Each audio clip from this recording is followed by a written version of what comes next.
Il y a 4 ans, Anne a décidé d'arrêter la pilule et d'opter pour le stérilet. Ça me posait moins de soucis de me dire que j'avais pas d'hormones à ingérer. Mais c'était un vrai choix de changer de moyen de contraception en tout cas.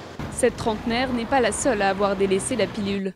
Depuis 1 an et demi, les comprimés dits de 3e et 4e génération, les plus récents et les moins dosés en hormones, ne sont plus remboursés.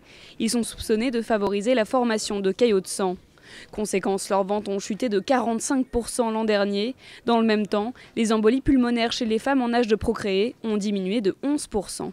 C'est un lien statistique, mais qui semble solide, puisqu'on a fait des comparaisons avec l'évolution des embolies pulmonaires chez les hommes d'un côté et chez des femmes qui ne sont pas en âge de procréer de l'autre côté, qui montrent qu'il n'y a pas de diminution des embolies pulmonaires dans ces catégories de population. Si ce gynécologue se réjouit de cette baisse des embolies pulmonaires, il invite ses patientes à ne pas céder à la psychose.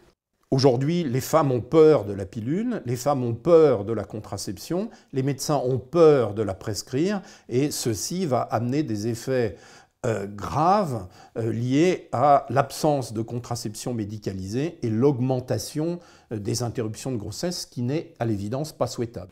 Alors que le nombre d'avortements était stable en France depuis 8 ans, il est reparti à la hausse l'année dernière, 5% de plus, soit 10 000 IVG supplémentaires.